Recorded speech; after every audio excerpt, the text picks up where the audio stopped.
Welcome back to Dungeons, Dudes, and Dragons for episode number 3. My name is David Ashbaugh, joined by our fearless adventurers, as always, Darren, David, and Alex. How you guys doing? I'm good. Pretty good. Fantastic. All right, so I figured just to kind of get to know the players and myself, we'll go around and do some what I'm going to be calling dude dialogue. So let's just go around the horn and give a little interesting fact about yourself and your personal life. Typically, you know, in sessions like this, you would do a little fact about your character. But seeing as how you guys are simply playing yourselves, give us a little interesting fact about your life. Alex, let's start with you. I don't really have too many fun facts about me. Let's see. I lived a very boring life. Truly, man. Truly. I spent a lot of my time at home. Here's a fun fact. I met David Ashbaugh, our dungeon master here, in elementary school, and we went to White Rock and French immersion. We've known each other for, God, how long? About, I want to say... I don't even want you to say, because then I'll just feel old. Yeah.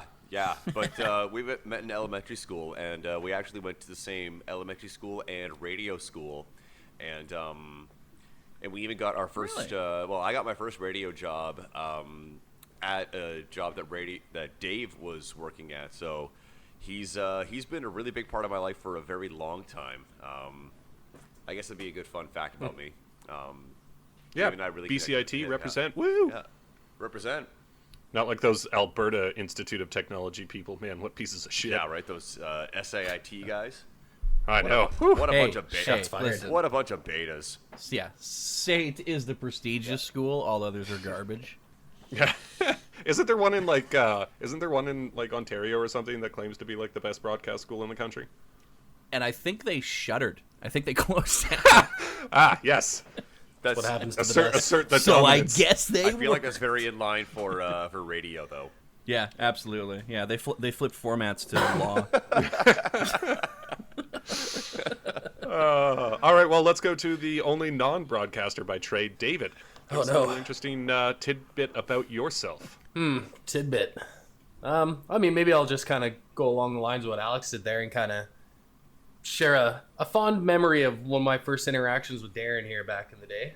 Oh, God. And it was, we had a mutual friend, and he invited me to a house party, and it was Darren's house, and I go there, and I show up a little bit late. I've got a nice 6-pack of brewskis with me. I'm freshly 18, by the way. And I get there a little late, and Darren's like, we're going to the bar, and we're leaving in 5 minutes, and those 6 beers need to be gone when we're leaving. And he's like, and if you don't drink them, I'm going to punch you in the cock. And he got on his knees and just like winded up and just like held his fist about 10 inches away from me and just made this poor 18-year-old kid chug these fucking beer. The first time we met. Darren, instantly canceled. And the rest is history. I went through a real big phase from like 19 to 23 of punching my friends in the penis and getting a huge kick out of it. I feel like most young men go through a phase like that, but it doesn't last that long because they usually learn a lesson before they grow out of it. No, nobody tagged me back. I think That's that was my 5 issue. straight years of punching someone in the dick. That's 5 years of dick punching. Yes, you're not Somebody correct. contact Guinness. That's got to be a world record. Yeah, a master's degree in dick punches. The perfect kill streak. Yeah. All right, well, I guess I'll keep it going with my first interaction in real life with Darren, because we also actually had a mutual friend. I was on my first broadcasting job in this tiny little middle-of-nowhere podunk town called Chetwynd, British Columbia. And at the time, Darren was working in Fort St. John, at the radio station up there. And one of the girls that I was working with at the station, her name was Joanne, another radio professional who, Darren, I believe, did she go to school with you? No, we met in Fort St. John. Oh, okay, yeah. So, and me and Joanne were unfortunately draw the short straw, seeing as how we were the new employees and we're stuck there over Christmas. And she suggested we go up to Fort St. John and spend Christmas with her friend Darren and Dan. And so basically the first time I ever met Darren was spending Christmas at his house with these two strangers who turned out to be some pretty cool dudes. Yeah, Dan Chen, he's doing, I think, afternoons at the Q in Toronto now. Yeah, he's doing pretty well for himself. He's crushing it. Yeah, absolutely. All right, Darren, let's finish it off with you. Give us something interesting about yourself, other than the fact that the first time you met David, you punched him in the dick. Almost. Yeah, right. I Like, it finished seems those like beers, we're all by just the sharing way. stories of our youth. You did finish those beers, I was a and that's big why we're boy. still friends. Proud of you, bro. So stop talking to you. Well, I guess let's keep the stories of yesteryear going. One time, we lived in Medicine Hat, Alberta, city of about 60,000 people. And when we were living together, eventually David moved in. He finished those 6 beers, and we gave him a room.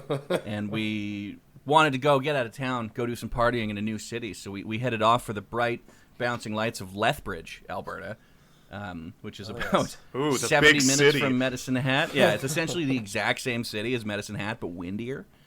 And we went there to party for a night. We were at this bar, and our one friend, Zach, pushed David, and it's like a joke, but David went flying and broke his tooth on the dance floor. Oh my God, David, you do not have a good history with your friendship with Darren, apparently. And then he gets up, and we're all looking at him, and we're like, man, your tooth is broken on like a 45 degree, and we were all just so blasted. He was just like, I don't care, man. And we just kept partying.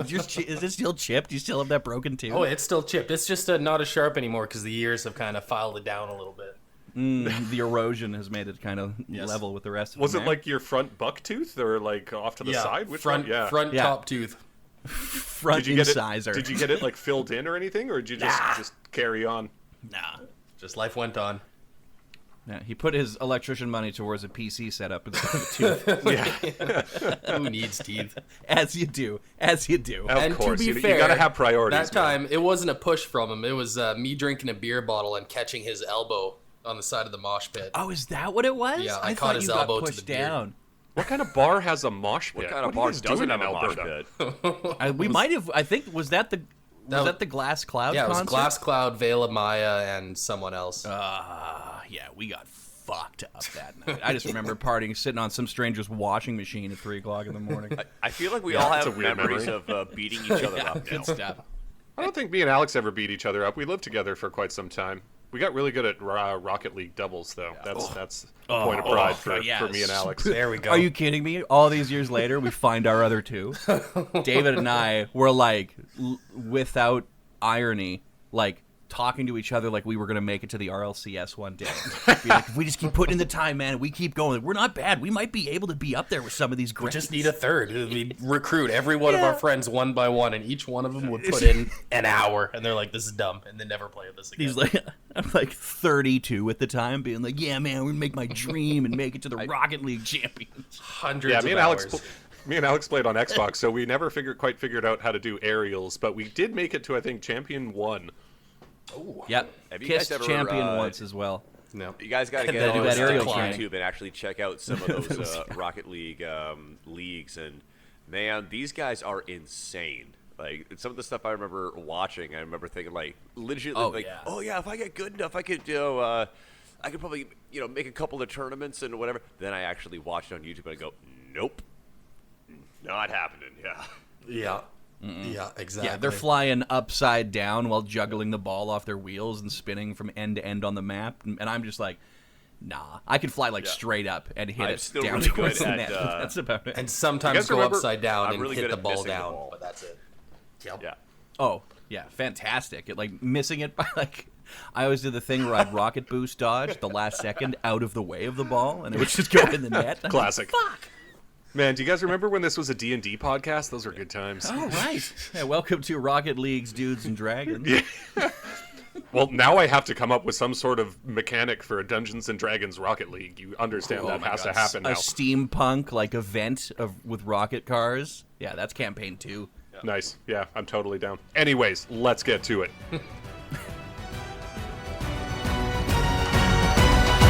Okay, so on our previous 2 episodes, our introductory episodes, of course, you guys found yourselves kidnapped from your regular lives, thrown into the Forgotten Realms somewhere within the world of Dungeons and Dragons.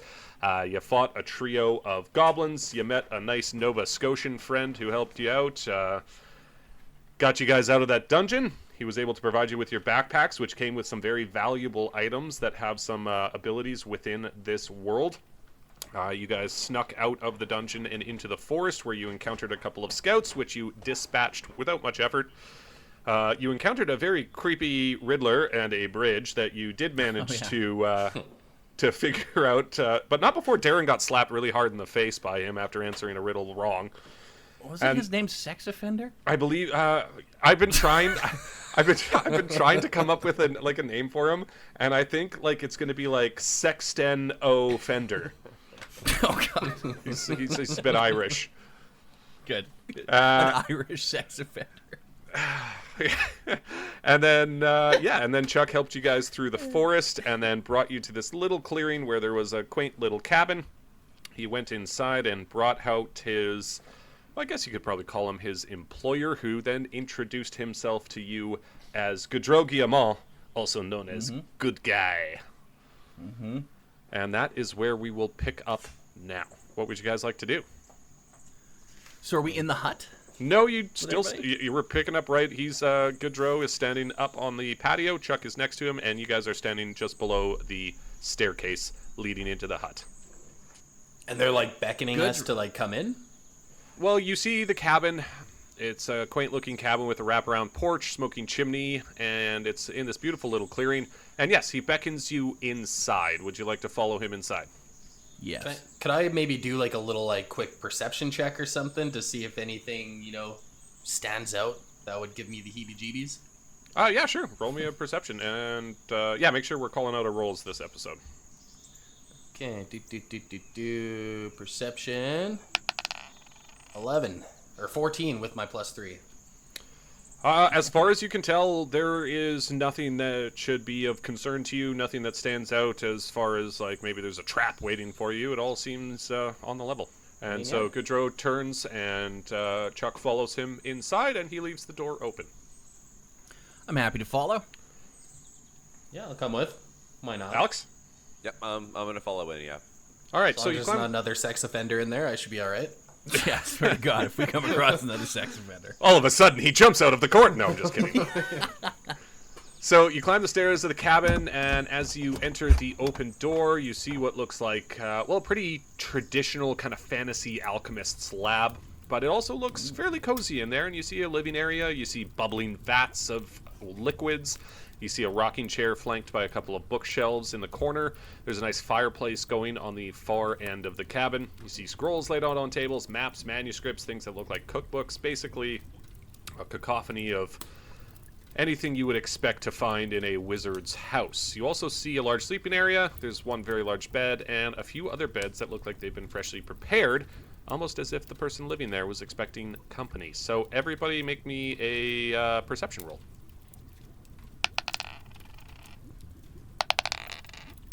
Oh, 5. That's not good. I got a 9. And a 13 for me. And so David is the only one that seems to realize maybe Darren and Alex are just kind of just taken by everything they're seeing. But David, you do notice that the interior of this cabin is far more spacious than it should be compared to how big it was outside. You got kind of a TARDIS situation going on here. With all the alchemy stuff that's around, my wizard intuition is curious about stuff. Can I do a perception just if there's anything that stands out to me magical-wise that I could use? Sure. Give me an Arcana roll. An Arcana roll? Oh, okay, good. I have a +5 to that. Ooh, Jesus. Fitting. Okay, so with a 15, you get kind of a ping in. You get a spidey sense tingling in the back of your head, and it is coming from the table with all the scrolls on it. Okay. I'm gonna, not in a creepy way, but I'm just gonna keep my eye on that. If I get over there, I'm gonna investigate it, but I don't want to start rummaging through his shit. Yeah, well, thanks for inviting us in. Can I take this? Yeah, just start ripping open scrolls. Well, it's funny because it leads into sorry, I got to get my French accent going here. Welcome to my home. Omelette du fromage. Welcome to my home. Please make yourselves comfortable. Well, then I walk over to that table, and I just kind of start looking, using my finger and just kind of looking down my nose at the scrolls and kind of rolling them around. Not picking them up and opening them, but just kind of the ones that were pinging most strongly to me. Just seeing if I can see anything by shuffling them around. Gaudreau looks over and he says, "Please inspect the scrolls. I understand that you are a wizard as well. Perhaps you would be interested in the one on top of the pile." Oh, Gaudreau, my man, I would be very interested in. I could just take it. I can just have a little peeksy poo. Absolutely. All right, I pick it up and I unscroll it. All right, well, you can add to your inventory a scroll of fireball. Hey, get ready for team damage. Yeah, exactly. Be very careful. Now, I know you must have lots of questions as to why you are here, but before we proceed with why you are here, and before I am able to answer all of your questions, we must deal with that. Everybody make me a perception check as he just kind of points at all three of you. 18. 15. 14. Okay, so all three of you rolled really well, and you all kind of look at each other and you realize that something seems to be a little bit off. Darren and David, you look at Alex, who seems to have gotten a little bit taller. His ears are a little pointy, and you could swear that he's gotten more handsome. More handsome. More handsome. Ooh. And Taller, pointier ears. Oh, okay. and Sounds a then little elvish to me. David and Alex, you look at Darren, whose skin seems to be turning a little bit gray, and his eyes are starting to glow a little bit. And then Darren and Alex, you turn and you look at David, and he has the beginnings of horns sprouting out the top of his head. And David, I'll let you take this one. What color skin would you like to have as a tiefling? It is like the whole. Careful. Okay, how do I word this without being canceled? Pick a color from the rainbow. You're indigenous. You got a bulletproof vest on. You're fine. Yeah. I got a little bit of red privilege. I'm all right. But yeah, I don't know if you guys have ever played Baldur's Gate 3, but like if you're creating a tiefling character, you can choose like, black, like hard charcoal black, red, pink, purple, yellow, like basically all the colors of the rainbow. So what skin tone would you like to have as your tiefling? I kind of want to be like pale white, but with like kind of reddish tint to it almost. You know what I mean? Kind of like, in like the pockets of your eyes and stuff is kind of like bloodshot a little bit kind of thing. Okay, so you want to look evil. Kind of, I'm picturing, kind of like, corpse paint type thing. All right, my cool. part. So, Darren and Alex, you notice that David's skin has started to turn very, very pale. It's not quite as pale as what he had described, but you're also noticing around his eyes, there's almost like it looks like an intense sunburn around his eyes. His lips have gotten very red as well. And then Gaudreau turns to you as you guys seem to be admiring yourselves, and he says, "This is not a good thing. If your transformation is able to complete itself, then you shall be permanently stuck in this realm, unable to go home." Oh. Don't know how I feel about that. Yeah, jury's out. I don't know if I'm mad about that or not, because there's taxes at home and a lot of debt. So, Alex, how are you feeling? I'm not sure about this. Like, I'm pretty sure my boss doesn't even know that I've been kidnapped yet. So I'm gonna ride this out. This sounds pretty cool to me. Plus, I just got pretty handsome. So life is good for me right now. taller and handsome? Jeez, you got the life. Yeah, how am I gonna complain about that, right? Right? I do know of a potion that will at least prevent you from being stuck in this realm if the transformation is complete. However, I am missing 3 key ingredients, and I need you to get them for me. Pamplemousse, Me knowing baguette. video game lore, I just lean back against the scroll table and go, fetch quest. Yes, exactly. So I need a tooth from a troll, essence of wetness, and a strand of hair from a noble woman. The essence of wetness? Yes. Could probably get that from the same woman with the blonde hair. Hey. Hi-yo. Ba-dum-bum. Cymbal crash in the background. Yeah, absolutely. Get that sound effect board ready. So I bang my own drum because I'm a bard. You play your own. Now you must get these in a particular order. The tooth shall be easiest, because there is a troll cave just north of here. You should go for that one first, seeing as how you're new to this realm. It shall be a good warm-up and introduction to the wilderness that surrounds you. You also need essence of wetness, like I had mentioned, which you should be able to find in the small seaside town of Rockwhite to the west. Is it a pretty direct due north to that troll cave, or could you maybe put a map together for us? Well, I'm glad you asked that, because as he finishes talking, all 3 of your cell phones start pinging. Ooh. And you open up your cell phones, and you find that, like I had mentioned previously, the map is very blacked out, but you do see a quest marker on your phone that indicates Troll Tooth to the north of the cabin.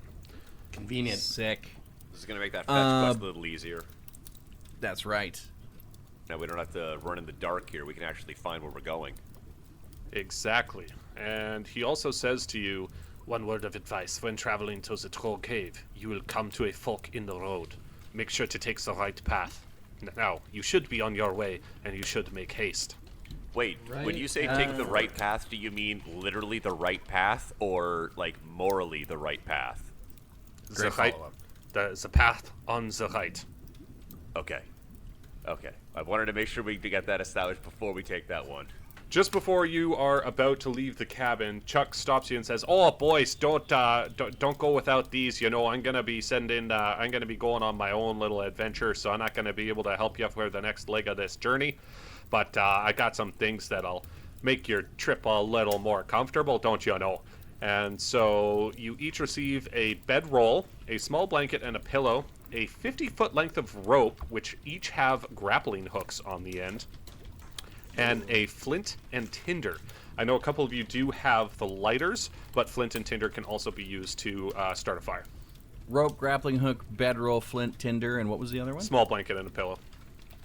Small blanket. And like I said, the each of the lengths of rope is 50 feet, and they've got a grappling hook on the end. So, you know, if you good for climbing and such. Hell yeah. So, would you guys like to exit the cabin and go on your way looking for a troll tooth?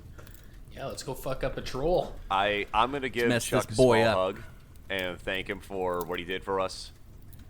Oh, don't you know, there, bud? You really helped us out back there. Fair. Oh, that's real nicey. And he gives you a hug back because he's only 3 feet tall, his face is directly in your crotch. I try my hardest not to make it all right. awkward, but I go with it. Everybody, why don't you just take out your phones, and so then you can kind of get the general lay of the land as to where you're going. Yeah, I'm pretty much like quarterstaff in left hand, phone in the right hand, and just walking towards my dot. Excellent. And actually, you know what? Let's say also within the cabin there was kind of like a wardrobe for you guys to outfit yourselves in apparel that would be appropriate for your classes. So let's go around the horn, and everybody tell me how you look heading out on your first real adventure. What are the odds that I find some studded leather chaps here? Hell yeah, that's what I'm wearing. Studded leather chaps. Love it. All right. And just studded leather chaps? You just fully out in the breeze, or you got anything else on there? We'll say I got a wife beater too. Just dick out.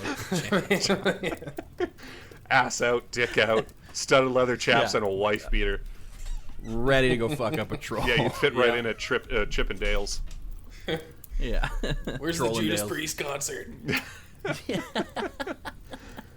right. Well, I'm also going to give you a black leather speedo, just a full out the Right, so outfit. David's got a gimp suit on. Alex, what are you looking like right Being that I'm a fighter, the first thing that came into my mind was Ryu from Street Fighter. So I'm gonna go. now? So like the Taekwondo outfit. Oh hell yeah, and I got a red headband on as well. But I've also got some kind of combat belt with holsters because I've got some things. I got the crossbow and the short swords, 2 short swords. So I'm gonna need something to hold those in. But so yeah, essentially I would look like Ryu with a combat belt. Mr. Wizard. I find a sick little kind of like hair brooch thing that I use to put my hair up into a little pony, and then find a sweet little like red cloak, but kind of woven in through the cloak, like the leather straps kind of go through it, but it's tailored that way. There's like a brass shoulder piece as well as a kind of a light looking like chest guard that just kind of like covers over the heart and everything. Kind of very light looking like battle mage armor, but it's like red and brass. Cool. All right, so you guys are decked out and ready to go. Would you like to head down the forest path? Let's hit it. Let's do it. I'm gonna serenade us with some battle music on my flying V on the walk. Oh, nice. I like that. All right. Love it. Hell bent for leather. You guys are walking through this forest, and it's a beautiful day out. The birds are chirping. The sun is shining. On both sides of the path is pretty dense and thick-looking forest. You think maybe if you were to wander off the path, you'd probably get lost. Before we get to what's about to happen next, is there anything you guys would like to do while you're walking through the forest? Other than, of course, playing on your lute, which is entertaining your companions. I want to say, like, I'm kind of like chugging up on it, and I'm kind of grunting, kind of like how Death Clock. That's kind of what's going on in the background. Just, so you guys know. doing power chugs while you walk through the woods. Just David walking through, just Pitch harmonics. A show, full on show. So, Darren, was there something you wanted to do? I am just going to hold an action Okay. while I'm walking. What action just would you like to kinda hold? Just them sweet, sexy magic missiles. Okay, and just make sure you don't forget. Make sure you can add that scroll of fireball to your inventory. You can do that in the app. Oh yeah, it. Oh, is there the? Okay, yeah. And then- I kind of just want to ask, between you two, who's feeling the most inspired by my sweet sounds of metal right now? Oh, you know what? Let's have a roll off. Darren and Alex, give me a straight D20 roll. Oh yeah. 3 ain't 14, too good. 14. Not I'm digging feeling it. inspired, baby. Yeah. All right. You got it, buddy. These chugs are for you. So then, Alex, you get a extra 1d6 on your next roll. That, by the way, Darren, you shouldn't have been able to use your bardic inspiration on a damage roll last episode. So it's basically you can put it towards an attack roll, but not the damage roll. But either way, you didn't really Gotcha, need it. okay. You already destroyed that goblin 5 ways from Sunday. right. So But still good to know. yes, but Alex, you have a 1d6 on your next roll. All right, so you guys are continuing through the forest, and to be fair, you're actually not feeling too bad about your situation right now. I mean, it's like I said, it's a nice day. The birds are chirping. The sun is shining. This is an absolutely pristine, spectacular forest. And as you are walking, you come to a fork in the road. Ah. I have think a we should go feeling we left. want to go right, boys. Oh, okay. Don't you dare. Everybody make me a perception check. Come on, good roll. Come on. 9. 21. 9? Ooh. Alex with all right. the 21, and Alex also was smart enough to ask a clarifying question like a little piece of shit, because the right path has a sign that is basically just a skull and crossbones with a arrow pointing to the right path, and then the left path has a sign that says the right path. That son of a bitch. Okay. But is the skull and crossbones to warn people of a asshole Okay, troll? what did that French bastard say again, Alex? It was the right path is the correct path, or the right path is the He direction literally we need to told go? me to take the right path.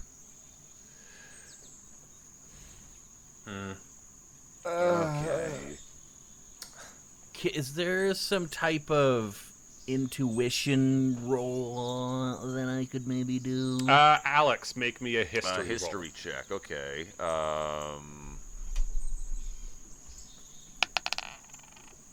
I got a 17. Okay, so Alex, with your 17 history roll, you remember that Goodrow told you to take the path that goes right, Okay. the path on your right. All right, so I'm pretty sure we're going to be taking the path on the right. You know, skull and crossbones are not a good sign, but he did say that we want to take the path on the right. So I don't know, guys. I'm feeling the one on the right. What about you? I'm thinking this is kind of like a beware of dog, but they don't own a dog situation. So I think it's meant to deter people. Yeah, I think So it's like I warning agree. of the I think we troll. should- Yeah. So what's the party I'm with ya. consensus? Head towards the danger. So path on the right? So you guys want to take the right path. The path on the path right. on the Yep. right. Here we go. Yeah. Yes. Even confused myself there for a second. Woohoo! All right. Yeah, I heard the stumble. Okay, so you guys walk past the sign with the skull and crossbones on it, and as you traverse through what was this pristine forest, you notice that the ambiance and the air starts to get a little darker, the air gets a little heavier, and the greenery around you is starting to decay and look like it's rotting and dying.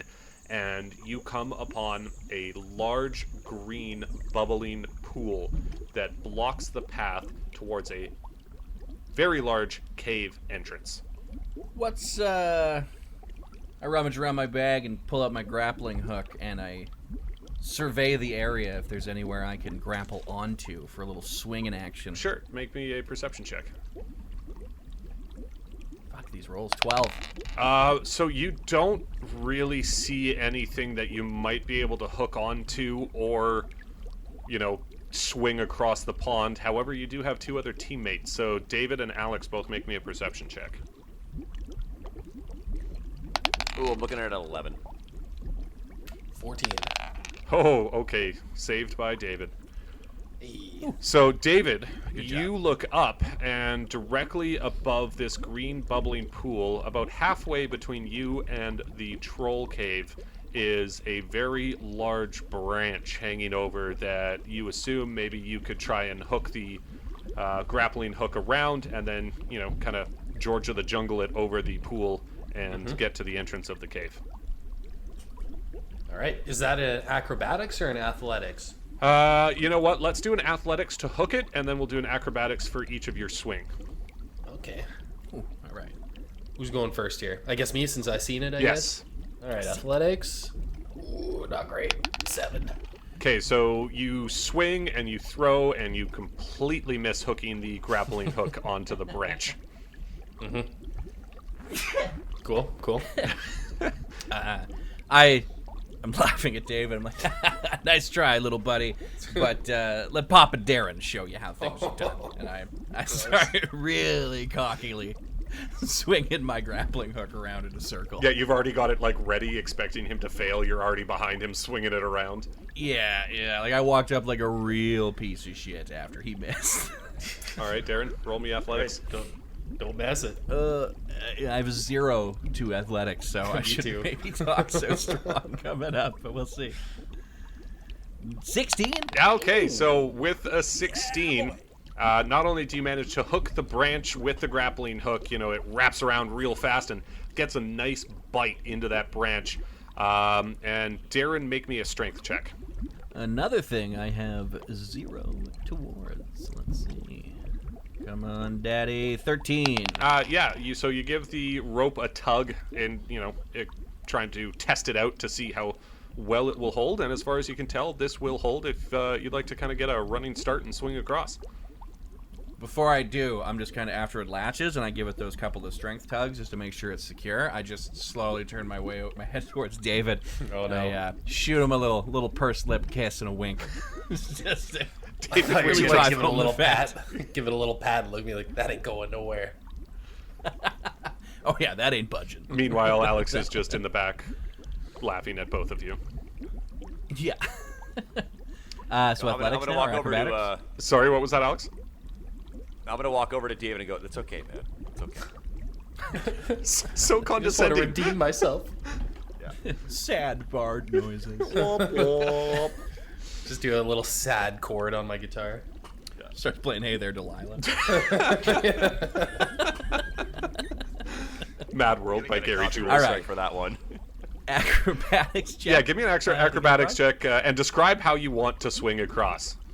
Before or after I roll? Yeah, you know what? Let's go with after. Hey, Darren, can I hop on your back? Let's see how good this acrobatics check goes first, and then we'll go from there. Yeah, you don't want to both go down. Ooh, 11. All right. I'm not on there. Well, you're just above halfway to the best one you could have gotten. So describe how you swing. I will say this: you will make it over without having to fall into the pool. Okay. So I do the tug and I back up as far as I can kind of get for a good running start, and I start sprinting, but I as I'm sprinting, I don't take into account like quarterstaffs and daggers in my boots and the short sword on my hip and my new brass armor and everything. So I'm a little kind of clunky and unsteady as I'm running, kind of almost like leaning into my shoulder on the left too far. But I jump and I kind of ungracefully, with my legs kind of swinging rapidly back and forth, make it across and let go and land in like on my feet and into a roll. And then I stand up and kind of turn around, trying to like dust myself off, like I thought it looked cooler than it did. Perfect. And so you said you let go of the rope. No, I definitely said I threw it back across. Let's check the tape on that one, boys. So Alex and David, both give me a sleight of hand check to see if you can grab the rope as it swings back towards you. Oops, got an 18. All right, so with the 18, yes. David, you're able to. You see Darren do his thing. He pops up looking smugger than he should for a pretty clumsy roll into his Good. into the mouth or close to the mouth of the cave. But you are luckily able to see that he did not have the wherewithal to hold on to the rope, and it swings back towards you, and you're able to grab it out of the air before Alex, because Alex rolled a 12, which probably would have been all right as well. Oh. Sorry about that. That's from the other side, like off mic. Be like, my bad, dude. What? Hey, man, what the I'm heck? rusty at this. Yeah, sorry. who's going next? Was it one of those things where I kind of like jump onto it while it's coming back, or do I catch it and I'm still like holding it with my feet on the ground? You're just holding it with your feet on the ground, so like you're kind of holding it as if you had just thrown it around the branch like Darren had did. Okay, well, let's go for gold. All right, give me a roll, and then you can describe how that roll or how the swing works, depending on how well you roll. Okay, 14. Okay, so actually that's not too bad. So give us a description. What do you do to swing across this pool of mysterious green bubbling liquid? Well, it's not good enough that I don't think I could attempt like a fancy flip at the end. So let's just say I'm, get a running start at it like Darren did and somewhat gracefully make it across it. And while I'm like leaping off of it, I kind of turn around to chuck the rope back behind me, send it back. And you look at Darren like, that's what you should have done. I'm looking down. I'm just like kicking a pebble. Just I know what I did. just like whistling while looking around. Yeah, I try not to be too obvious that I knew I fucked up. Okay, so Alex, I'm not going to make you do a sleight of hand check because David has gracefully thrown the rope back to you. So Alex, give us an acrobatics check. Oh, before I do that, can I actually investigate the pool? Something about that seems a little interesting to me. I want to see if that's as dangerous as it's leading on. Sure. What would you like to investigate? The green pool. I want to. Okay, yeah, but how are you going to do that? The pH level. I'm going to take my short sword and stick it directly into the pool. Okay. Make me an investigation roll. Investigation. It's an 8. It's an 8. Okay, so you walk up to the edge of the pool, you poke your sword in, nothing happens. You pull it out, it seems undamaged. Just jump in it. Yeah, see what happens. It's maybe not the time to risk some of that stuff. But then again, okay, while still holding the rope, I am going to swing across. I mean, you could dip a toe in. I was thinking about sticking my hand in there, but I was like, oh, I don't know about that. You guys remember that time Alex lost his hand in episode 3? I was gonna say, okay, now roll me damage. All right, Alex, what would you like to do? While holding the rope, I'm going to take a step back, and I'm going to swing myself across the pool. Perfect. Make me an acrobatics check. Oh, come on. Oh, no. 9. Uh-oh. Okay, so the check for this this swing was a 10, which both Now you can Darren find out what that Yep, stuff's I'm gonna find doing. out the hard way barely now. passed. David passed pretty well, and Alex. Oh, Wait, hold on. You are wait. inspired, though, and you Yep. can use that on an You're right. ability check. You're right. Oh, That's Alex, you can roll an additional I got my d6, addition. Yeah. or you can just take the straight roll if you'd like. No, I'm going to use but this Just is a great need time one, to use my baby. d6. Oh, -1. No way. It's just a +1. Okay, well, I had already told you that the check was Yeah. 10, so you just barely make it across. So describe how you swing across. I take one step back and then I thrust myself into, across it. But as I am very close to making the jump, I lose my grip on the rope and I just barely clear the pool while landing firmly on my ass and kind of roll off to the side and realize how close I was to the pool. I let go of the rope, unfortunately, and yeah, I land hard on my butt. Okay, then roll me a 1d4 of damage, please. 1d4 of damage. Which one was that? That's The 1d4 is like the pyramid. okay. Triangle. Yeah. Looks like I got a 4. Oh, takes the full 4 damage. Okay, so Damn. Alex, you bruise your coccyx, Ah, my coccyx. which, if you guys don't know, is the proper name for your tailbone. Not the coccyx. Well, I don't think that's what I. So Alex, I don't make think sure, that's what I landed on. makes you makes you put that damage on your sheet, which you have. Perfect. So Alex is well, if you guys have ever landed on your ass really hard, you know how much pain Alex is in right now. Can someone help me Yes. up? Okay, so Not good. all right, so all three of you are currently standing at the maw of this huge cave, leading into this giant wall of rock. Everybody, make me a perception check. So before we go on, I kind of nudge Darren and be like, "Hey, man, God, you want to maybe see if you can get your hook and rope back?" Hey, David, that's an outstanding idea, and I thank him for reminding me about my grappling hook and rope. And I walk back over to the pool and try and, shake it around to try and get it ungrappled. Well, no, Alex, let go of the rope. It's currently hanging about 10 feet away from you. Oh, Oh, no, hang on. What do I, damn it. I don't have Mage Hand? Yeah, you do. Oh, I do. Yeah, it's my cantrip. Okay, I got 30 feet for it, so I just a red glowing hand just bursts forth of my hand as I'm reaching for it and goes to grab it back. All right, make me a sleight of hand check. Sleight of hizzy. Don't fuck it up. I almost fucked it up. 10. Okay, so I will say that because you're very new at this, you're just kind of like swiping at it, but you can't quite grab onto it in the first couple of tries. Kind of like a cat batting at a toy hanging, but finally you get a good grip on it and you're able to pull it back towards you with your mage hand. Would you like to try to dislodge it, or would you like to maybe tie it to something so that you guys are able to swing back across after you have come out of this cave? Because as far as you can tell, there's no other way to get across this pool of liquid. Yeah, I'm gonna just like a tree that's nearby, kind of at the foot of the pond. Just kinda I'm tie just it gonna off. Kinda tie a good slip knot around it, just so it's there, ready for the return. Cool, make me- I look over at David, and I give him a little nod of thank you. Cool. Make me a sleight of hand check to see how well you tie it.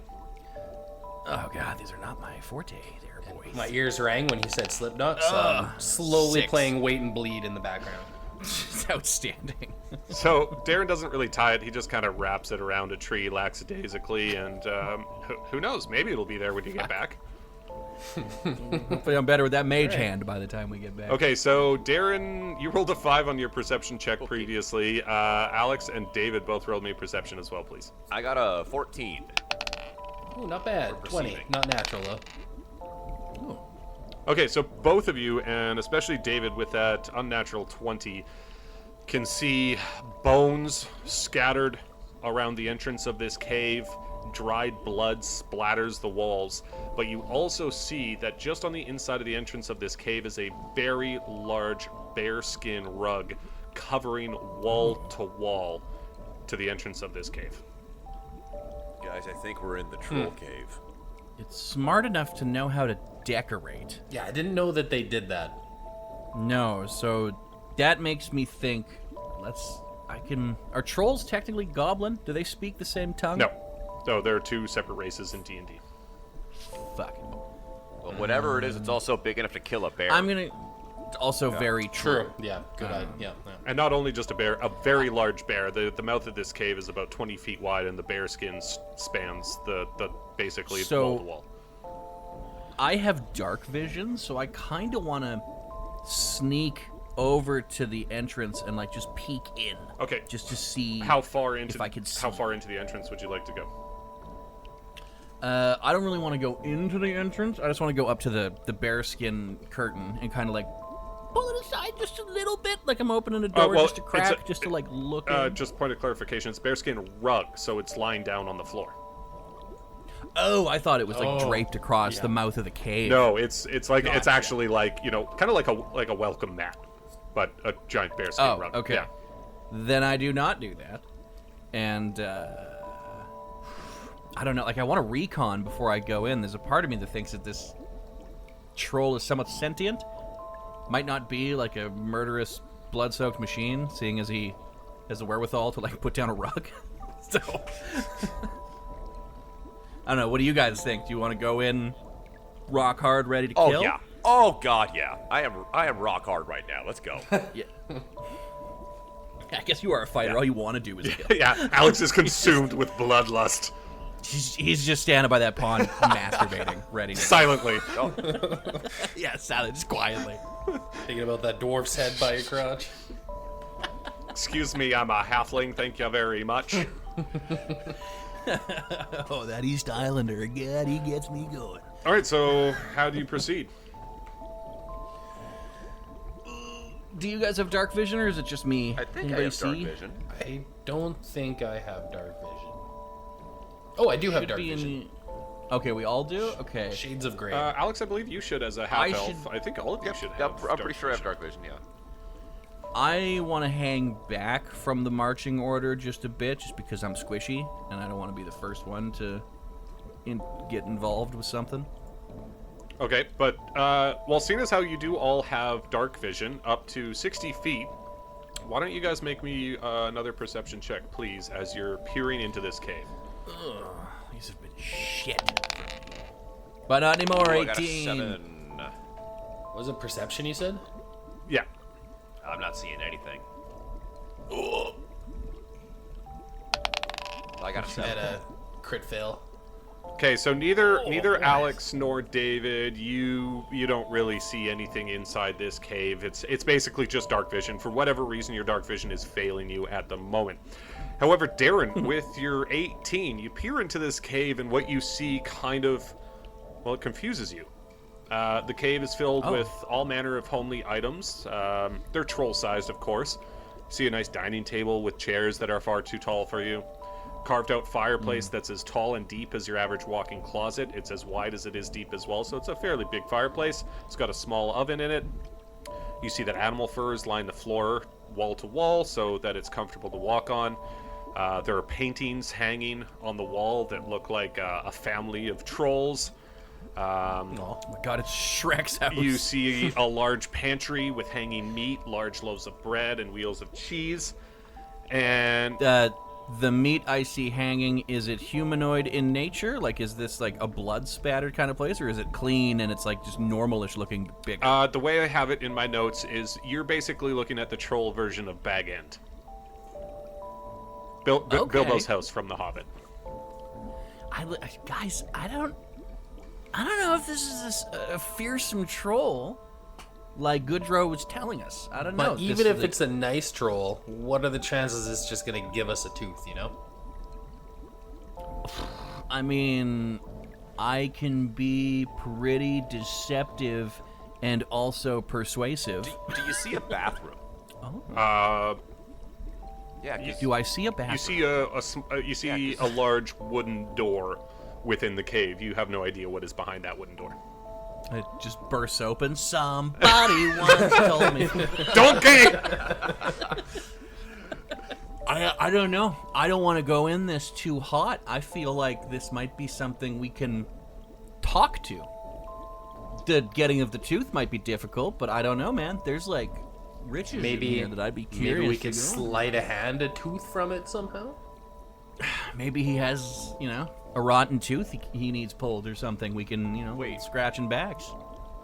if we see a bed, can we check underneath his pillow to see if he's leaving something for the tooth fairy? Absolutely brilliant. Yeah, brilliant. I idea. love it, yeah. Can you imagine? $200. Like, oh, there's one right here. Yeah, let's just leave some gold for him or something. Yeah. Yeah, unfortunately in D&D, the Tooth Fairy is an eldritch horror that nobody wants to encounter. She's made of teeth and wants to fucking. Yeah, exactly. And the more teeth it collects, the bigger it gets. I'll take my chance with the troll. Yeah. I want to see what's behind that door. Yeah, I want to cautiously enter, but I'm going to put my quarterstaff on my hip as to appear non-threatening. So Gandalf entering the palace of the Rohirrim. Yeah, but I do it like a mother showing up suddenly, like kind of tapping, hello, just kind of like talking, like come in, hello. So would you guys Housekeeping. like to make your way into this cozy dwelling? Yes, but I don't want to appear sneakish or like I'm a burglar of any sorts. I want You want to make it obvious that civilized you're entering. Yes. I do have that thaumaturgy or whatever it's called, where it says I can instantaneously cause an unlocked door or window to fly open. So I mean, that's an option. What's the range on that? Please be taking a shit. 30 feet. You know what? Yeah, let's say that door is within 30 feet. What do you guys I'm think? not going Should in I there do it? yet. Yeah, I think. I mean, we want non-threatening, but flying the door open to It's just like, something. it's pretty abrupt, but I'm still not going to have anything armed though, because I want to hopefully be able to de-escalate if he's taking a shit. It's like, what the fuck? So would you like to do that, David? yeah, fuck it, let's do it. Let's do And it. it's a cantrip, right? You don't do have to it. roll for it. Yeah, that's Okay, so Transmutation. since was it Darren that was the only one that could basically see what was going on? Yep. So I'm assuming he has explained to you what's happening, and now that your and Alex's eyes are adjusting, you can also see what's happening in this cave. You throw up your thaumaturgy, and the door swings open. Within it, you don't see a bathroom. You do see basically like you're looking into a bedroom, and all you can see is basically the end of the bed peeking out from the door. Mm-hmm. That's it. Does the bed appear tousled or slept in, or is it like made and empty from what I can see from the foot It of it? looks made and empty. I want to look under the pillow. But you're not in the cave yet. Okay, that's fair. Yeah. I think slowly start moving into the cave. I feel like that's our only option. I don't know where this fucking troll is. Yeah, super sneaky. Yeah, slowly, Be suspicious, quietly. don't So be you guys are suspicious. basically just like creeping your way in, trying to get close to this door. Looking so sketchy. Yes. Alex, is that what you're doing as well? Oh yeah, I'm coming with them. Like eventually, I'm gonna make my way to the bed, but until I get up to that point, I'm gonna sneak with them. Excellent. Everybody make me a dexterity saving throw. Fuck's sakes. I bet there's traps we didn't think of. I need to remember that. I only got a 7. Ooh, 15. I also got a 7. Unfortunately, the check for this, Darren, was a 16. Motherfucker. So, the bearskin rug on the floor, which I had described in great detail, and I'm surprised no one picked up on it, is a pitfall. Yep. And so, That makes sense. Yeah. if you Yeah, had done a classic. perception check, you would have noticed that each of the bear's legs was attached to a rope. And so, Question. Yep. My passive perception is 13. Okay. Would that have picked up any of that? No. Fuck, all right, carry on. And you can't just retcon it. You have to ask for it in I the time. I tried, guys. I tried. So all three of As I'm falling. all three of you fall into this pitfall. However, like I said, there's 4 ropes holding each limb of the bearskin rug, so you don't hit the ground, you don't take any damage, but it is basically like a net trap that you are now hanging in. And as the trap falls into the pitfall, you hear the ringing of a bell to indicate that the trap has been activated, and you hear a door somewhere within the cave swing open, and then you hear a voice say, "Oh, I don't remember leaving this door open. That's very odd." And you hear not the footsteps, voice I and she's thought like, it would be. "Oh my goodness! I hope I've caught dinner. I'm quite famished." and you hear the cranking of a wheel as the bearskin net starts to crank up. It's swung into the cave away from the pitfall, and all three of you drop onto the floor, and you hear, "Oh my goodness! You're not food! You're visitors! Who are you?" You bet we're visitors. We were definitely not here for any nefarious reasons. I am Durinius Wartinius. What an odd of name. Victoria. Yes. I blame my mother. I'm just gonna stay quiet for a second and just kind of see how Darren and this troll's interaction plays out. I am taken aback at the natural beauty of the troll. Do you say that? Alex, masturbating once again. I don't think we need the wetness of the troll, though, is the only thing. Ma'am, can I borrow some wetness, please? No, but I look flirtatiously at the troll. I don't say anything, though. And she looks at you and she's like, "Oh, what a handsome young elf you are! My goodness." Yes. See if you can make out with it and then steal a tooth. Yeah. Yes. Get it. So, Guys, we might be able to get the hair of the noblewoman from this one. in what world is a troll a noblewoman? Just just let me have this, maybe David. this one. Maybe Feyrun. So, standing before you is a creature. It's about 10 to 11 feet tall. It's obviously a female, green skin. Fuck that troll. She's a little bit on the bigger side, but still looks like she could whoop you in a fight. You know, she's got some padding on her, but you can see some muscles under the padding. She also looks a bit aged. I'm gonna fuck this troll. She looks like she could be a young grandmother.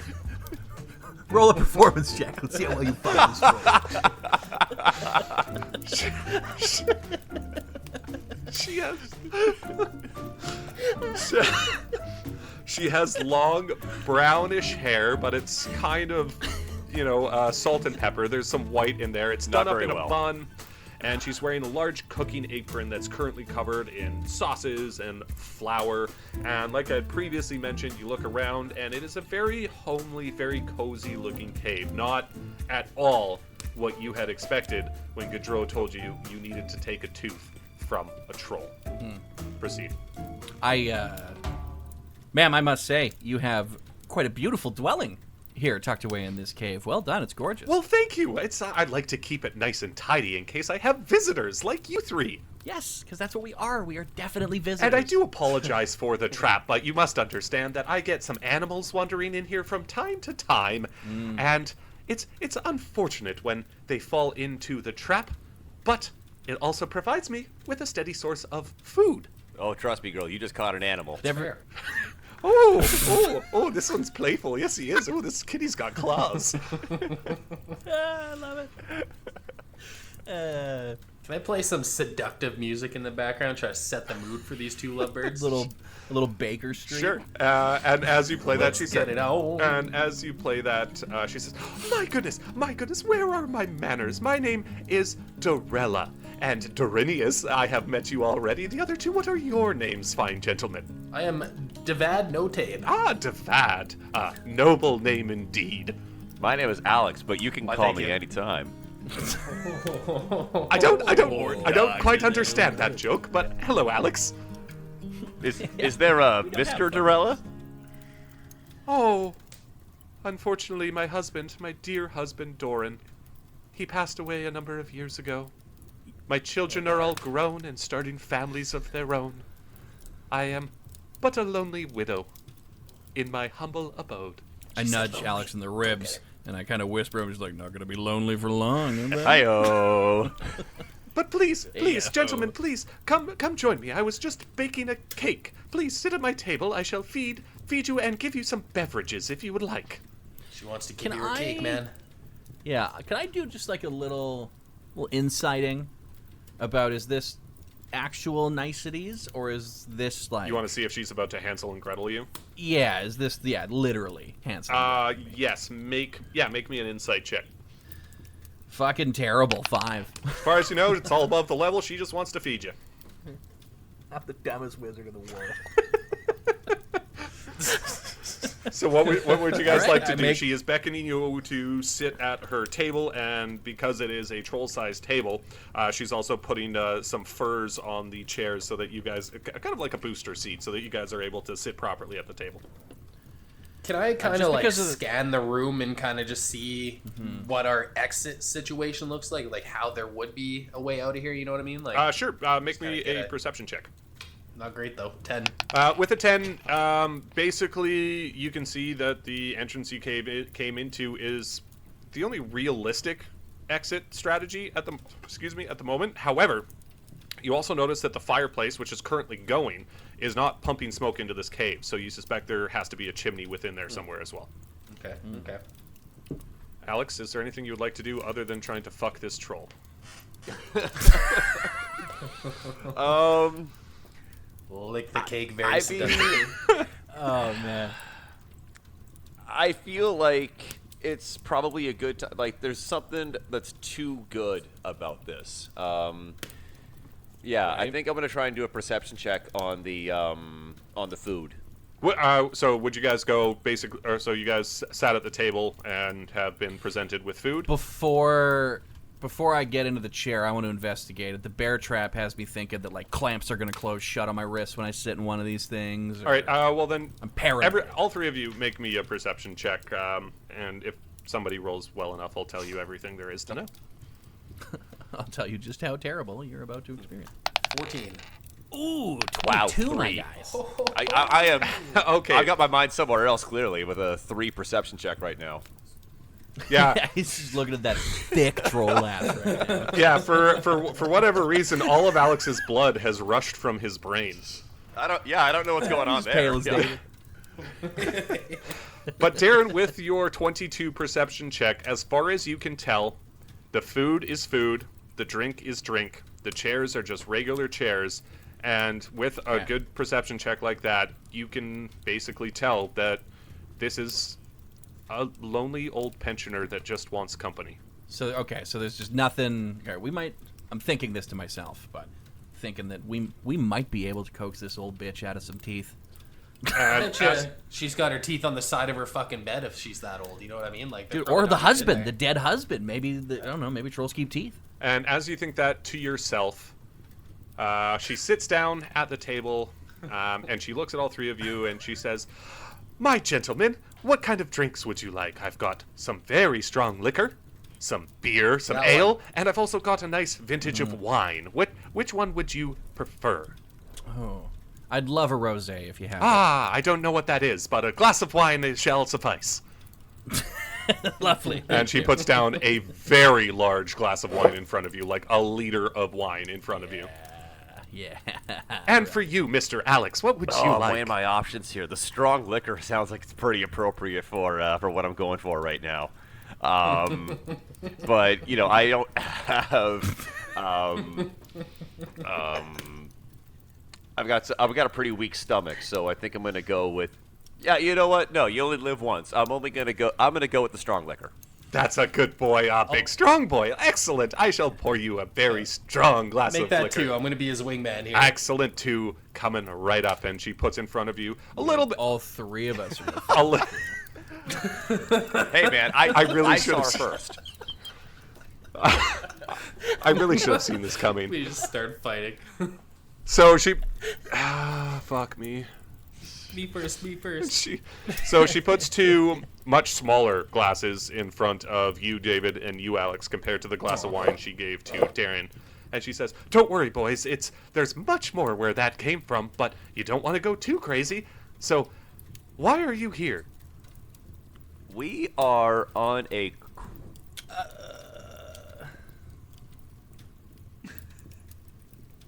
No, I think be honest. Be honest. I give Alex a nod to keep telling what he was We telling. have been sent on a quest. We have actually been transported to this realm outside of our own power. And in order to go back to our own realm, we have been tasked with finding 3 unique items. And the first item on our list happened to be the tooth of a troll. And yes, Sexy the tooth troll. of a very attractive and And a very sexy, voluptuous, thank you. Very voluptuous troll. Thick with 4 C's. So, Alex, you're saying this, and you're actually saying like you're attracted to her. Oh yeah, I'm doing this very flirtatious and smiling and giving her some. Yeah, some but loving are eyes. you telling? But are you telling the truth? Yeah. I mean, why wouldn't I? Have be? another Yeah. shot, and maybe. Okay, perfect. Make me a persuasion roll. Oh boy, here we go. Here we go. Come on, come on, come on, come on, come on. David, give him some inspiration. 14. Okay, so as you're saying this to her, she's kind of like scuttling around the kitchen, putting some cheese and some meat on plates for you guys. She's putting them in front of you as you're explaining what you're doing here. And then as you finish your flirtatious comment, she kind of looks at you, and you can see that, I don't know if trolls can blush, but if they can, she is. Yes. And she says, Yes, "Oh my Alex, goodness, you're gonna aren't you such a sweet boy you are, and so little I could put you in my It's pocket." not the only place you could put me. Yeah, put you in something And else. then she, Some sort of pocket. Oh, sorry, I lost you guys there. I can't hear. I'm how horny this episode is. Why do D&D sessions always take this turn? because people David are used awful. to have a book of all the characters. David used to have a book of all the characters he fucked on campaigns. Because I had a bud pirate that was named Captain Jack Swallows. Okay. All right. So and she looks at all three of you, and she acknowledges the fact that you have asked for her tooth. And well, she says, "Well, boys, you know, you might be a little bit in luck because as a troll, we've got a pretty hearty diet made of game meat, and there's a lot of bones in game meat, and from time to time we end up chipping a tooth out, but not to worry, it grows back quickly." And she produces a jar of quite a few troll teeth, and she shakes it in front of you. Yeah. And she says, "You gentlemen are such wonderful and needed company. It's been so long since I've been able to converse and socialize with other people. Everyone seems to think that trolls are some sort of murderous, bloodthirsty people, but I would be happy to provide you with what you need. However, I do enjoy your company, and perhaps we could make a deal." I like where this is going. Yeah, lick those lips, Alex. It's time to get to work. She looks at you and she's like, "Unfortunately, my boy, I am still very much loyal to my deceased husband, although it would be fun to have a little romp with you in the sack. However, Yeah. I will allow you to take this entire jar of my teeth if you boys sit, No. play a game, and drink with me." What kind of I game? mean, can't really ask for a better deal. I raise my glass and go, "What's the game?" So, I'm actually kind of proud of this. Naked Twister. This, Alex is already wearing yeah, you just look back. Alex is standing on the table, buck naked. It's like that scene in Oppenheimer where he's in the chair naked with his legs crossed, just waiting. Okay, so I'm actually kind of proud of this. I've invented a dice game that you guys will be playing. It is called Dorella's Dice, and she breaks out a set of, well, the Dungeons & Dragons dice. You've got a D4, a D6, a D8, a D10, a D12, and a D20, and she breaks out 4 sets of them and hands them to each of you. And she says, "It's a very simple game, gentlemen. The player whose turn it is will roll the D20. Players, everyone, must then roll at least 2 of the dice and attempt to get as close to the original roll as possible. You can use any combination of dice, but you must not go over the target number. If the original D20 roll is a 4 or lower, then the D20 is passed to the next player in line. If 2 players tie for closest, then just the 2 of them shall roll again. However, they can use a different combination of dice from their previous roll. Do you understand?"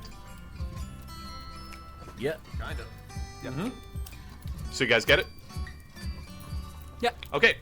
Rolling dice. Everybody roll me a D20 for initiative, and whoever rolls highest, then that is our first D20 roll of the game. 15. Fat ol' one. I'm gonna go with 18. Okay, so she is going to roll a D20 as well. And she rolls an 18 as well. So, Alex, why don't you roll again? Okay. Oh, she's got me. I got a 2. Okay, so she's going to roll again as well, and she rolls. Oh, another 18. Okay, so she gets the first roll, and she says, "Okay, boys, I have rolled an 18. So, you may select at least 2 dice, any of the dice, and whoever is able to get closest to an 18 roll without going over will win this round, and then the d20 will pass to the next person. First person to 3 wins is the one who wins the game." So you guys can maybe talk amongst yourselves if you would like to try and strategize, because for, an 18, you could roll a d10 and a d8 to guarantee that you're not going to go over 18. You could roll, a d10 and 2d6, which could put you over the roll, but would give you perhaps a better chance of getting close to 18. So there is Or a D100. or you can roll a d100. Jewel. So if you guys want to talk amongst yourselves, because you will be kind of playing as a team. Yeah, I kind of think maybe 2 d10s. Because I think the odds of maxing out at 20 is going to be lower than rolling like 2 6s or 2 8s or something like that. No argument from me. I like that idea. Good idea. Who rolls the 2 d10s? Everybody. Yeah. Okay. You can confer as a team, but you're playing individually. Gotcha. Just click the dice you want to roll twice, Alex, and that'll put 2 up there. And she rolled a 9. I also got a 9. Oh, Jesus Christ. I rolled a 3. How do you roll a 3? Oh boy. Alex, hot boy. dice, hot dice, hot dice. I got a 4. Oh, okay.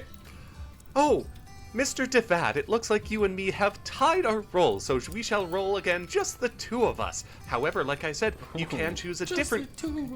you can roll a different combination of dice if you would prefer. So... And are we still trying to get to that 18? Yeah, you're still trying to get as close to do- 18 as possible because you tied. Okay, I'm going to do... She's going to roll 4 d4s. Cool.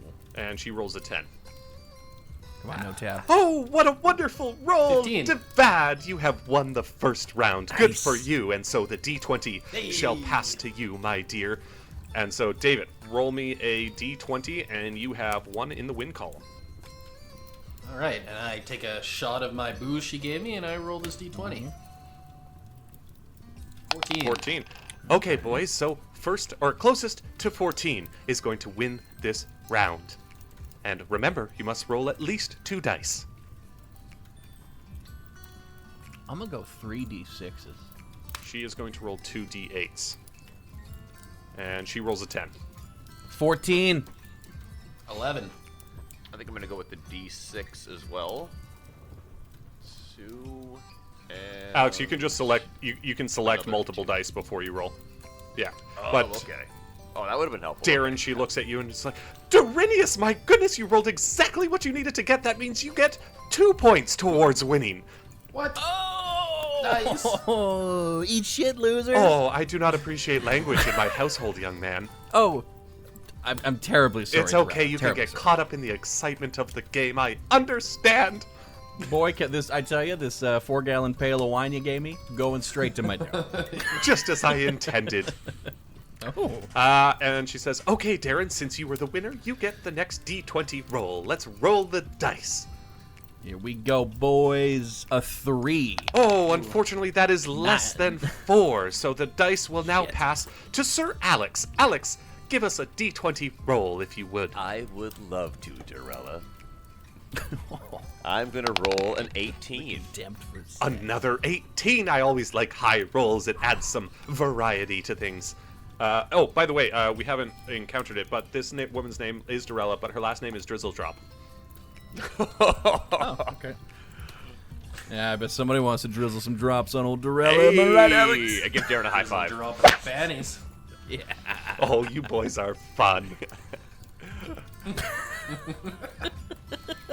All right, so she's going to roll a D10, a D6, and 2 D4s. Oh, I got an 8. And Yeah, I'm gonna do. she rolled a 10 again. Fuck. Dorella's good at this. I'm gonna go 2 d10s and a d4. 10. Alex, what are you rolling? Can I roll a d8 and a d6? Well, that doesn't even equal 18. You'd want to roll more than that. But, I mean, you can if you want. I'm gonna equal 18. Yeah. Okay, I'm gonna go with a 10 and an 8. Cool. Roll them bones. Oh, down to a 6. So Darren, she looks at you and she's like, "We have tied again, my friend. Let's have a roll-off, thrilling. and we once again must get as close to 18 without Thrilling. going over." I'm gonna do my same. I'm gonna go deuces on the DTs and toss a D8 in She's there. going to do a D10, a D6, and 2 D4s. This might be risky. Come on. 15. She rolled an 18. And she goes, "Oh, wonderful, I mean, frig. wonderful. I've rolled an 18. I've got exactly what I needed. Now I have 2 points as well. Me and Dorinius are tied. And Devad, you've got 1 point. Alex, you're lagging behind a little bit, but it's okay. You're a cutie anyways." No, I'm winning at other things.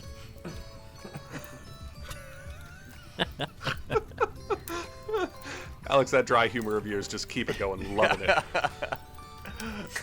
it. And so she says, "Okay, boys, because I am the winner, I shall roll the D20 now." And she's going to roll the D20. And she rolls an 11. Okay. Okay, boys. Closest to 11 without going over. 2 D4s and a D6 from Darren. 7. She's going to roll 2 D4s and 2 D6. 8. Wait. Somebody say 11? Ah, so No, I an rolled 8. an 8. All right. I'm gonna David? roll. I got a 7. I'm gonna roll 2 D8s. All right. And yeah, I'm at 10. Ah, okay, so she rolled a 9. And she looks, "Alex, you're finally on the board. Good job, my man." A 10 roll when you needed an 11. So well done. And the D20 now passes to you, my friend, Sir Alex. All right, so So to recap, she's got 2, Darren's got 2, David's got 1, and Alex has 1, and you need 3 to win. I have a feeling if she wins, this is table talk. I have a feeling if she wins, she gonna try and kill us. well, if that happens, I'm gonna die a happy man. She looks at you and she goes, "Num, num, num, num, num, num, num." Yeah, lap it up, girl. So Alex, what did you roll? Oh, I rolled a 17. Okay, so first or closest to 17 without going over, and I think I'm gonna try and be a little risky here to try and win this game. So she's gonna roll a D10 and 2 D6s, and she rolls a 15. Ooh, that sucked. I got a 3. Yikes. Oh, a fucking 15. Yikes. Girl. Oh boy. 2 D12s gets me a 3. Come on. I'm gonna do something crazy here. I'm gonna roll 4 D6s and a D4. What's he got? 15. Okay, so you tied her. And Damn. Alex, I think I'm gonna roll 2 D12s. here's the roll from Alex. Oh my god! Well, that did not work out for me. Alex just rolled 2 D12s and he rolled a 2. Yeah. Unbelievable. Dorinius, we have tied again, you little scamp. You okay? We'll roll off once again. Closest to 17, and now she's gonna up the ante. She's gonna roll 2 D10s and a D4, and she rolls a 19, so she goes over. Nice. Okay. Well, then I'm gonna play it safe. I need to do what is it, an 18 or A 17? 17? Yeah, then you just do a D6 and you win no matter what. Well, I gotta roll at least 2, so I'm just gonna roll 2 D6s. 3, but I'll take And it. so she rolls her dice, sees that she's gone over, and she's like, "Oh, darn it! My goodness, I have lost." Oh, wow, and I burp.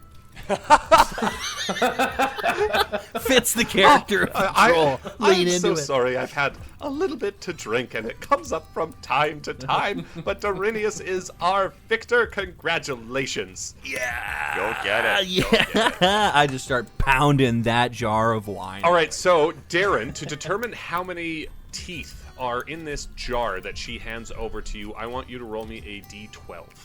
D12. He's red and purple pill. Sweet. 12. Oh!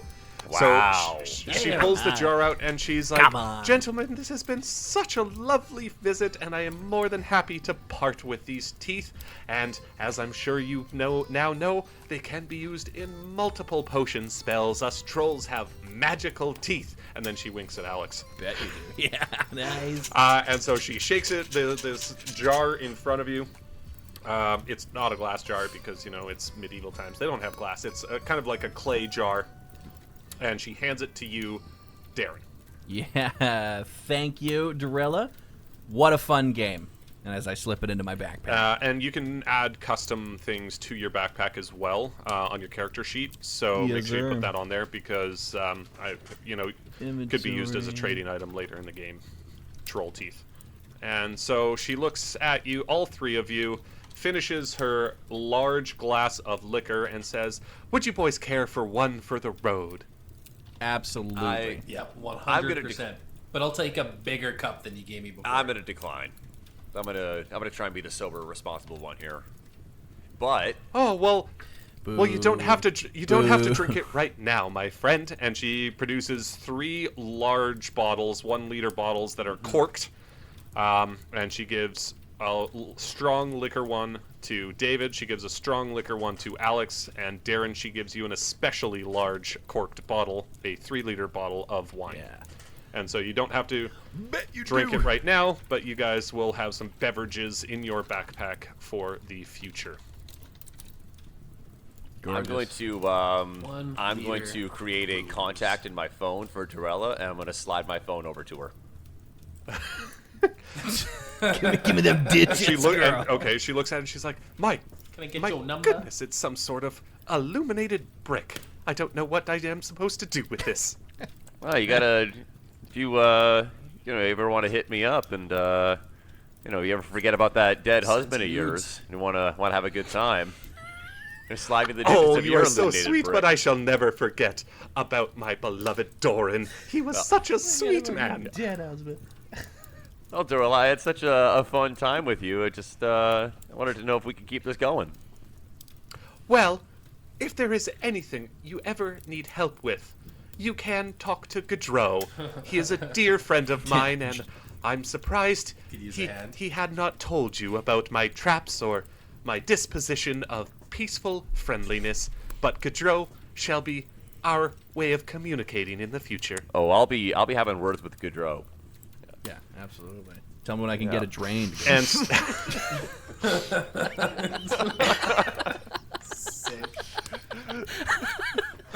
okay, and so just before you stand up and are about to make your way out of the cave, you hear a little bell ring, and she says, "Oh, perfect timing.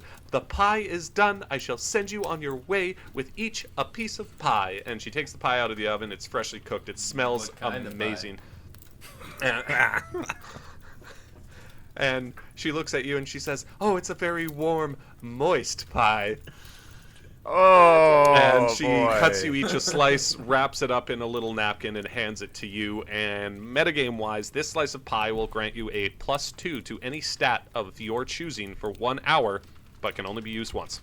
+2 cream pie. But +2 some moist troll pie. A moist troll But cream yes. pie. +2 to stats. +2 to any stat, not all stats. You can pick one. The one, Okay. yeah. Okay, gotcha. And she shows you to the mouth of the cave. She shows you the way to get around the little pitfall she has set up. And at the mouth of the cave, you look out, seeing this green, bubbling, disgusting liquid. You see the bones scattered about. You see the blood splatters all over. And she looks at you and she says, "Oh my goodness, my boys, I am so sorry about all this. It's just a defense mechanism." And she snaps her fingers, and all of a sudden, all of that terrible stuff disappears. And before you is a beautiful little pond with frogs and turtles, and you see a well-manicured pathway with grass and flowers and a little garden that wraps around the pond and back to the main path. Magic troll. You were right, Alex. That was nothing. You could have just I walked can't through believe you fucking called that. I wanted you to jump in. I had something. There was something about it that I was like, man, this doesn't feel right. Yeah. Outstanding intuition on that, man. Me and David are swinging across like jackasses. And then Alex bruises If his someone gives you coccyx. a rope and a hook, you use it. Okay, so what would you guys like to do? find some So are we wetness, and kind of she's not cool helping to us with just that. like? Do we have like an invite to just like rummage around her space? Like, Absolutely can we not. look for loot or anything? Okay, cool. You are in good standing with this woman so What are far. you trying to rummage around in? And actually, just before you're about to leave, all three of your cell phones go ping, ping, ping.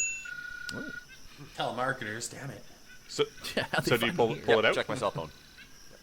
Yeah, absolutely. Okay, so all three of you pull out your phones, and you have a little notification that says, "Member added to list of allies." I got her number. Ooh, And it says, "Dorella Drizzle Drop." good job, buddy. Getting them digits. And so I will say this for all three of you, metagaming-wise, outside of the game, you're going to encounter, obviously, a lot of NPCs in this game. Depending on how you treat them, you can either make an enemy or an ally. And those enemies, those allies, will come into play sometime later in the game. Oh, I sure hope she will. Coming Alex, into can you something. shut the fuck up?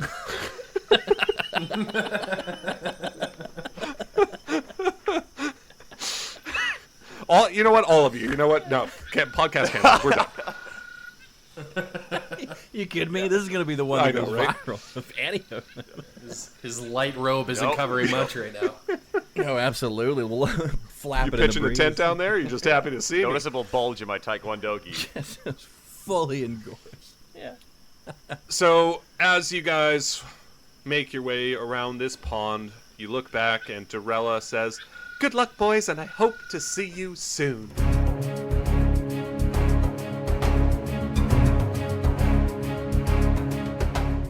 Dungeons, Dudes, and Dragons is myself, David Ashbaugh, as the Dungeon Master. Our fearless adventurers are Alex Kerrigan, David Beaton, and Darren Warts. If you enjoy this show, please rate and review wherever you get your podcasts. It helps boost us in the algorithms to get new listeners. And of course, the best way to help us out is to spread the word. If you enjoy this show, tell your friends and family, and we hope to see you next time. Thank you for listening.